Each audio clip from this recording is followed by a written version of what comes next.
As the spiritual leader of a place of faith, Reverend Linda brings you a new lesson each week. Join us today as we share the path of spiritual enlightenment and evolution of consciousness with you. Our intention is to share content with you that encourages interest and expands the horizons of your journey. Our mission is to create a safe place to explore and develop personal, spiritual connections and relationships. Our vision is the joyous, loving acceptance of all people as an expression of divine spirit in the evolution of consciousness to oneness. All are welcome here. Good morning. Thank you so much for joining us today here at A Place of Faith. Today, our topic is factoring in the fear. But before we get started in that, please join me in prayer. I invite you to close your eyes if that's comfortable. Take a breath with me and turn within. God, we rejoice in our knowing of you, coming together and exploring who you are to us, how you are to us, and who we are in you and to you. God, we rejoice in this opportunity to laugh together, learn together, and grow together in you, through you, and for you. Amen. So, factoring in the fear, that sounds like kind of an interesting topic, doesn't it? Most of us try and avoid being in fear, although some of us really enjoy it. And Isaiah 41:10, the Bible tells us, "Fear not, for I am with you. Do not be dismayed, for I am your God. I will strengthen you. I will help you. I will uphold you with my righteous right hand." Wow. And because of statements like that in the Bible, and we'll look at a couple more scriptures as we go through this lesson, a lot of times we feel like faith is the opposite of fear, and that if I have fear, maybe that means I don't have enough faith in God. So let's kind of take a look today at what fear is and kind of factor that into our ability to experience this world as human beings. Spirit being human. I love that saying. So fear is so frequently the way that we learn. It used to be back in the day that if you touch something you weren't supposed to touch, your hand would get hit, or you'd get slapped on the rear end, and you would associate doing something wrong with a consequence. Honestly, the Bible is full of that. The Bible itself is pretty much full of fear and even tells you, fear God. All throughout the Bible, God would send plagues to people to destroy their crops or even kill their children. How could you not be afraid of that? Well, what is fear anyways? Fear is an instinctive response. What does that mean? Okay, so evolutionary wise, instinct or what kind of trained our brain. And what we do instinctually comes from the very deepest core part of our brain. Often they call that the lizard brain. That deep, deep part of our brain that we have in common with all living things. That's where our heart beats. That's where all of our basic body functions are continue. That's our life support, if you would. That lizard brain at the very center, the very deepest part almost at the spine of our brain. That part hardwires in the things that we do instinctively. And that part of our brain can be trained by fear and many other things, our reward system, our fear system. But Imagine if we were living way back when humanity began to emerge as a species, supposedly. Imagine being chased by a lion. We would need to be afraid, and we would need to be scared enough that we could give that to our families, to our tribe, to the people that we were trying to survive with. That sound means run. That sound means we need to protect ourselves. And that's kind of the evolutionary point of fear. When something really bad happens, we need to remember that that's really bad. Somebody steps off a cliff and falls down and dies, we need to have a healthy respect of fear even for stepping off of that cliff. So there is a, an evolutionary benefit to fear. It serves a purpose. So it's something that we in human form are supposed to have. Fear can be very healthy. It can be a wonderful motivator for change. If we're living in a tent and there's a pride of lions, perhaps fear will drive us to figure out how to live in a cave that we can block and keep the lions out of. Fear motivates us that way. Okay, most of us are not worried about lions attacking us in this day and age, at least not in the country I'm broadcasting from. But there are things that we really need to have a healthy respect for. For some of us, it's hurricanes. For some of us, it's fires. It might be tornadoes. It could be earthquakes. It might be floods, and it might be droughts. These are natural occurrences that can have a great impact, a great effect on us. There's something we need to be aware of, and that awareness or fear, if that's the way we experience it, can motivate us. If we're living in a zone where fire is a problem, we know that we can trim the plants and anything burnable away from our living structure so if fire comes, it's less likely to affect us. So we're living in an area, we're hearing about fire, that fear motivates us to clear our land for 25 feet or whatever the guideline is. Then we can stop being so afraid. If we're in a tornado zone, we might want to have a root cellar or a basement, someplace where we could be under the storm and protected. If we are in a tornado area, chances are our power could go out for a week or 2 weeks. We might not have emergency services. So knowing that, we can take the action of packing food. You get the idea, whatever it is. Once we have taken those steps, we can let that fear go. For the most part, we're going to pay attention to weather. We're going to see if the land is burning around us. Not a lot we can do about earthquakes except make sure that our bookcases and things are attached to the wall and not likely to fall over on us or the kids. We take the steps we can take when we understand the realities of life as we live it, the realities of life around us. In everyday life, that includes putting gas in the car. We know we could run out of gas at the most inconvenient time and put ourselves in barrel. So when we start to get low on gas, we fill up the gas. Is it fear? Is it common sense? It's a little bit of both. Either way, it's healthy. So when does fear become unhealthy? Because we know that it does, right? We know that our fear can keep us up at night. We might stay awake worrying. We might be frantic. Maybe one of our kids has moved into an area or some other loved one and they're facing challenges they've never faced before. And we run every horrible scenario through our heads and we're not sleeping, we're not eating, we're not taking care of ourselves.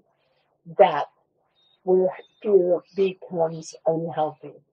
And honestly, that's one of the places that faith really does help.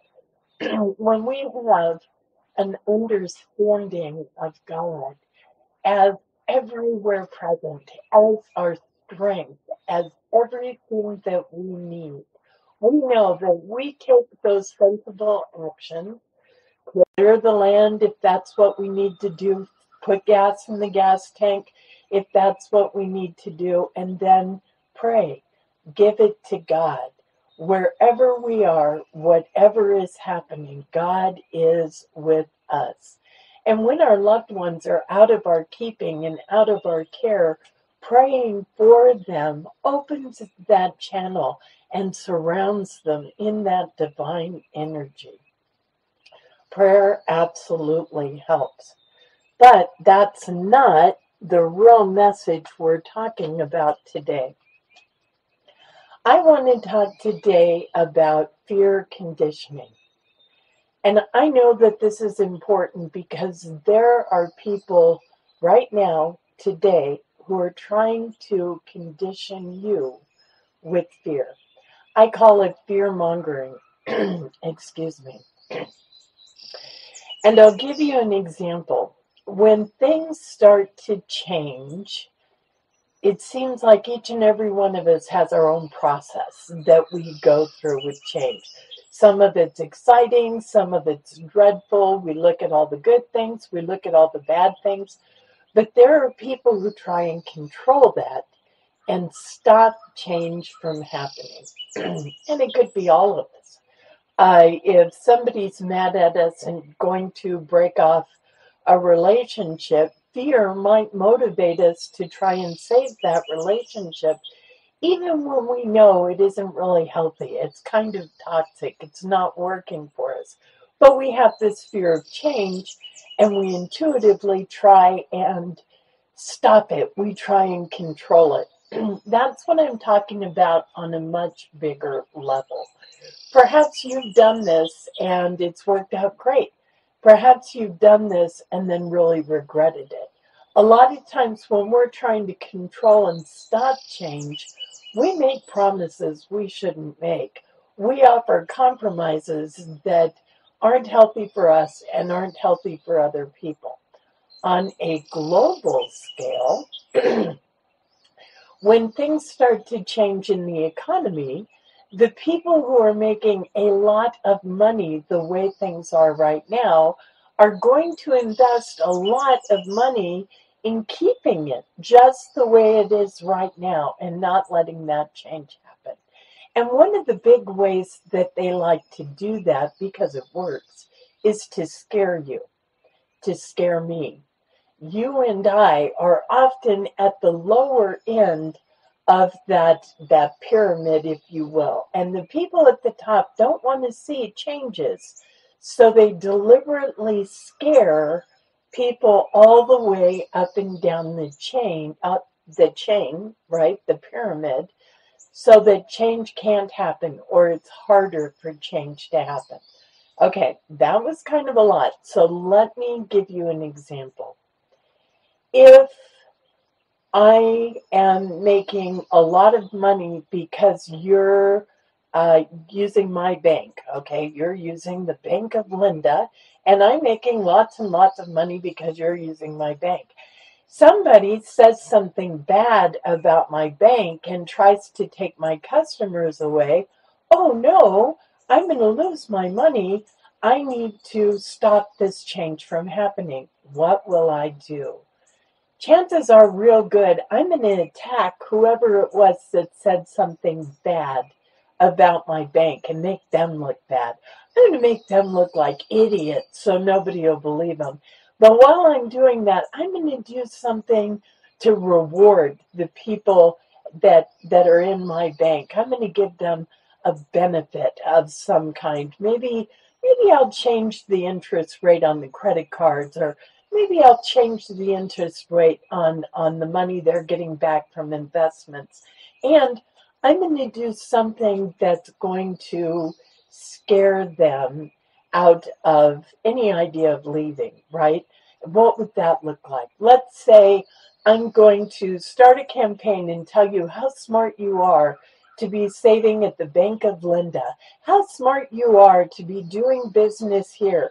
And then I'm going to tell you horrible, awful stories about people who left the Bank of Linda. You know, in the old days, they used to make up monsters out in the woods, right?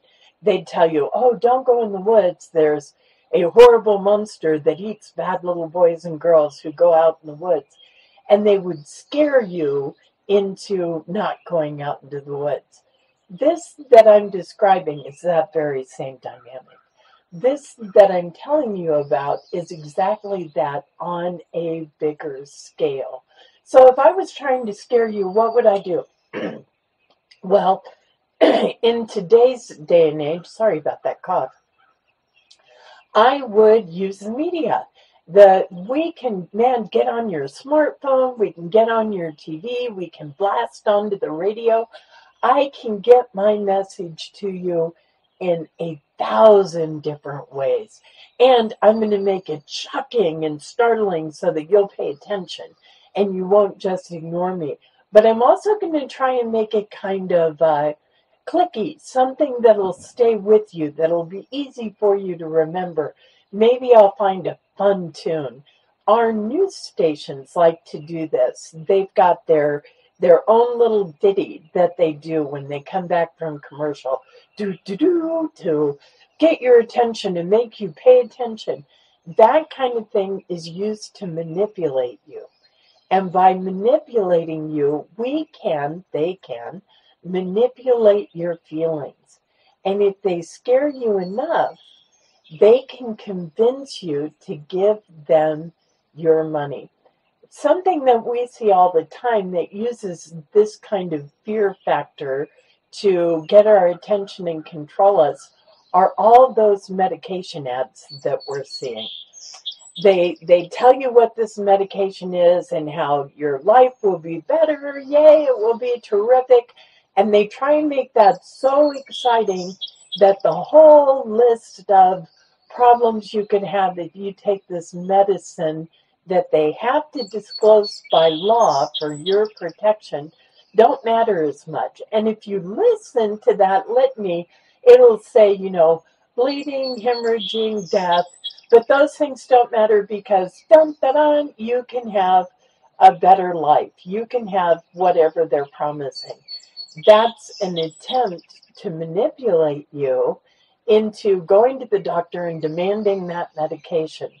When in reality, if we think about it, it makes much more sense if you're working with a doctor you can trust, to trust them to diagnose your problems and recommend your medications. But there are companies that make a whole lot of money by making you want their medicine. The heck with the doctors and what's best for you.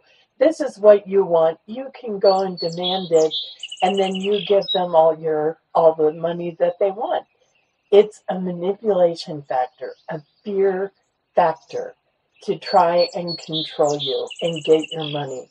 I promised you we would look at more scripture, and I want to talk about Hebrews 13:5-6.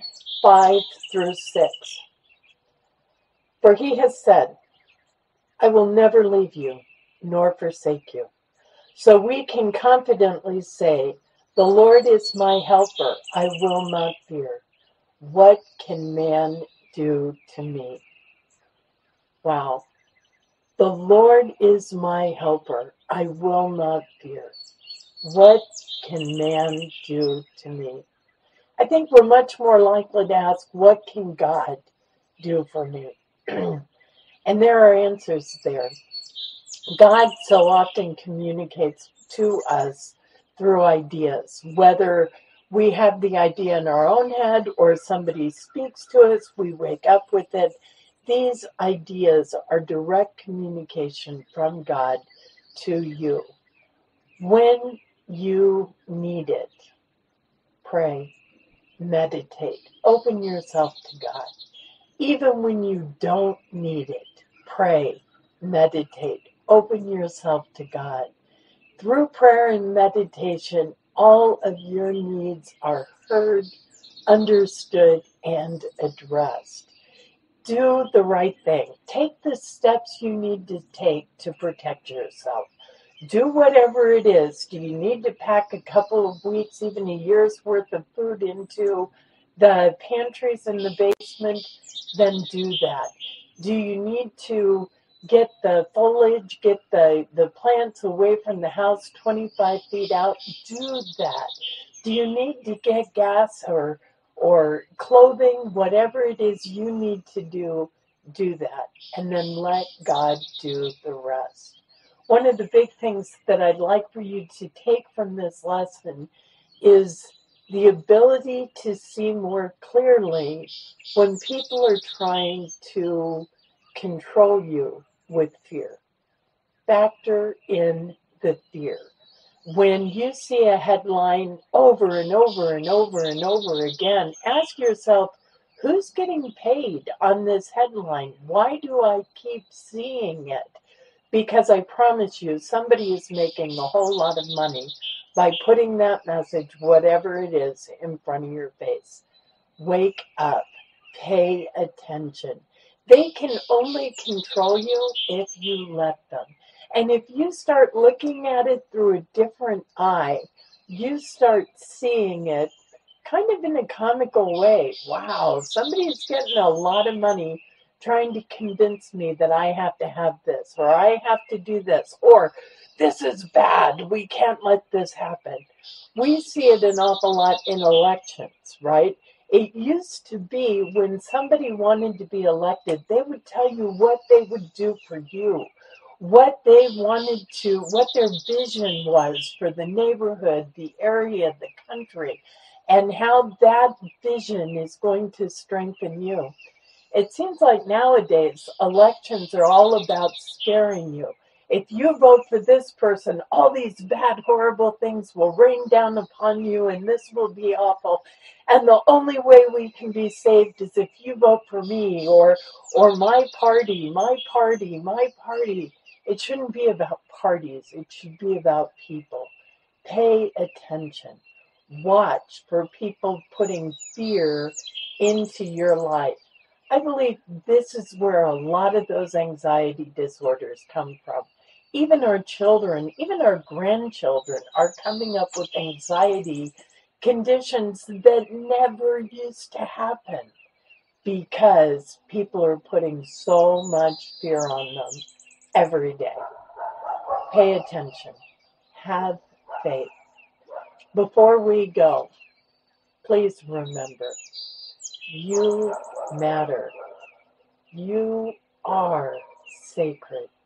And you are so very loved. Namaste.